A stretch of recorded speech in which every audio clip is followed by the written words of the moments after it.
Good morning, students. Today we are going to learn about the poem On Children by Khalil Gibran, who is an American artist and a poet. Here, his poems are considered a poetic essays, and his best known work is A Prophet, which has got translated into more than 25 languages, including Kannada. When we come to this present poem on children, here it raises several questions in our mind. That it is, what do your parents expect of you? That it means each and every parent that they have got their own wish on their kids. Yes, that my kid has to be a doctor, engineer, so and so, like this. The same way, even the children too are having the question, what do you expect your parents to be? That means not only the parents, even the children too expecting their parents to be something like a friend, guide, one who gives all what they wish, etc., etc. And most of the people will feel that,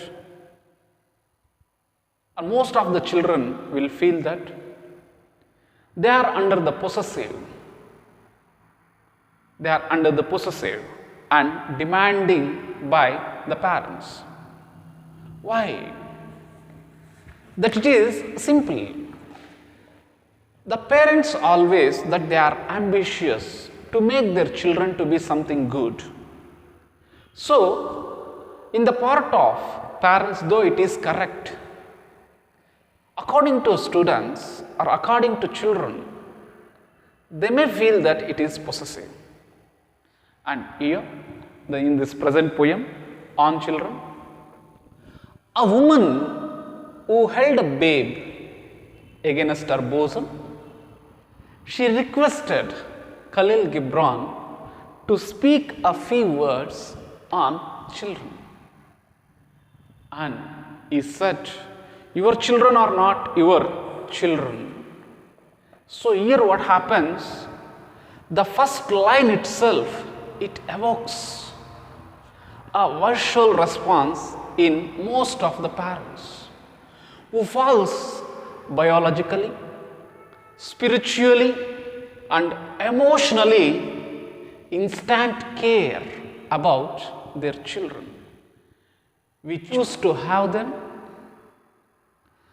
We are consciously raising them, we are teaching them, and we are loving them. What do you mean? They are not our children? Yeah, but of course, they are not ours. They do not belong to us. We do not own them. We have chosen to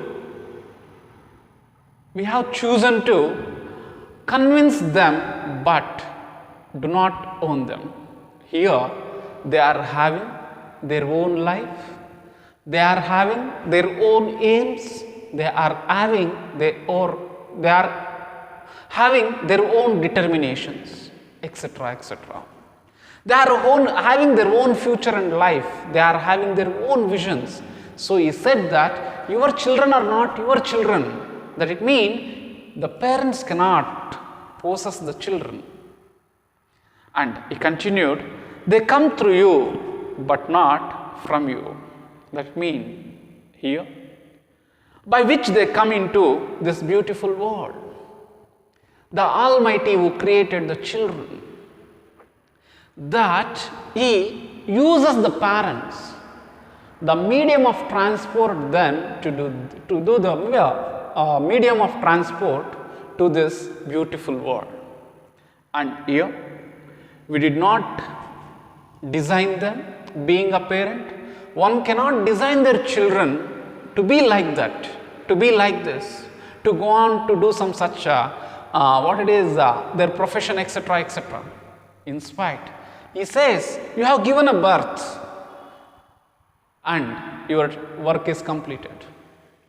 You can give your love, give them a shelter, give them a food, but don't design their future. And here, though they are with you, yet they belong not to you. As that we have given birth, as that we conceived them, the parents are not supposed to design them. That it means, being a children, they might live with us. They might live with us, but they are entirely not belong to us. He said further, you may give them your love, but not your thoughts. Being a parent, one can shower their love on their children. One can show their affection. One can fulfill the needs of their children. But we are not supposed to fill our thoughts into the child's mind.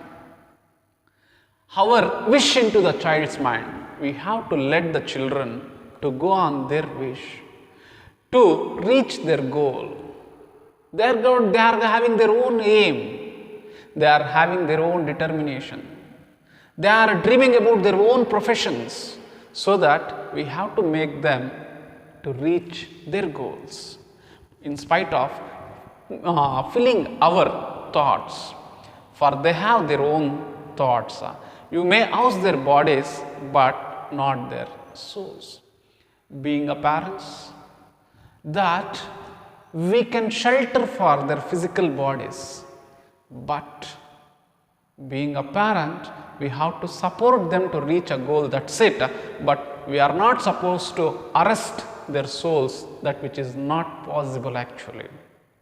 And here, for there, the souls dwell in the house of tomorrow. Here, the tomorrow means it is always the souls of the children, that they think about their future, what the future is going to be, how the future has to be, in the future what do that they wanted to become, etc., etc., which cannot be even visited by the parents in their dreams. You may strive to be like them, but seek not to make them like you. So Khalil Gibran said the parents that being a parent, you can act like your children.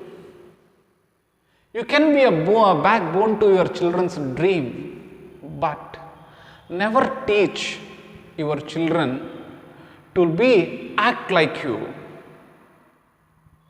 And here, for life goes not backward nor tarries with yesterday. So he says, our life always goes into future. Always that we see forth, but we never see what happened in the past. And here, you are the bows from which your children as living arrows are sent forth. He said, parents say parenting does not get easier. The closer we are to sending our children out into this beautiful world, the further we have to think beyond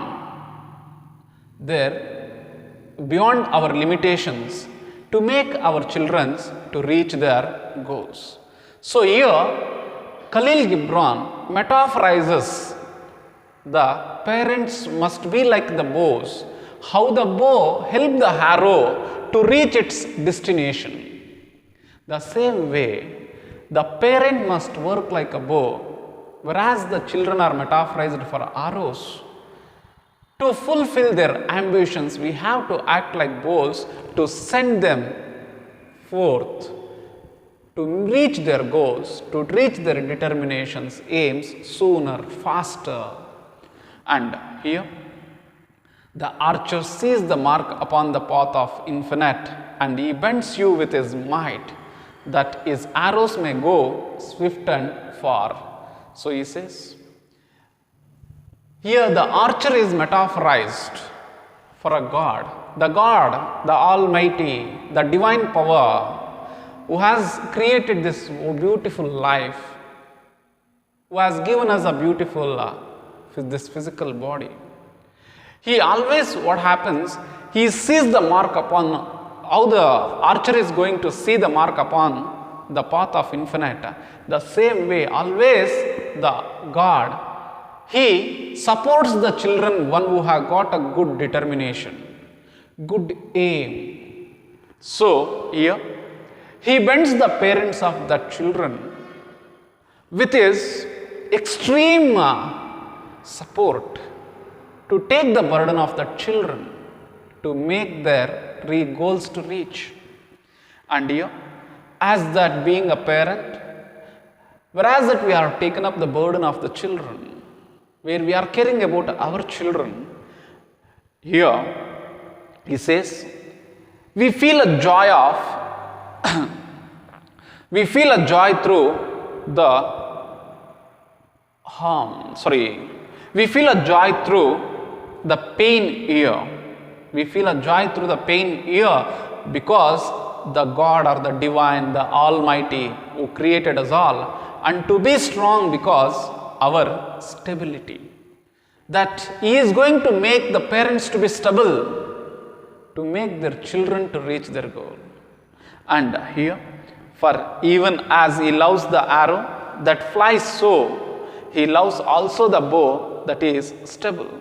See how fine that He make. Will help, so that it means stability. So once again please.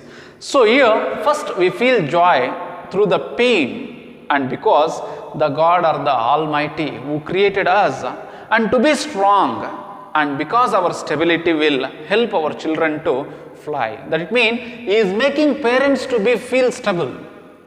Why? The parent always could help their children to reach their goals, ambitions, etc., etc., and begins in this,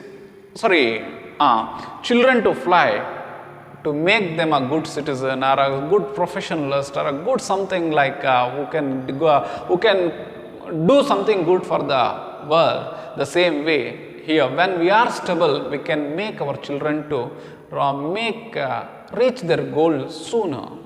And here he says, reach the goals, or maybe this one, an individual human beings in this world. When we are stable, we can help our children to reach their goals, to become a good individual human being in this world. So here, thank you very much.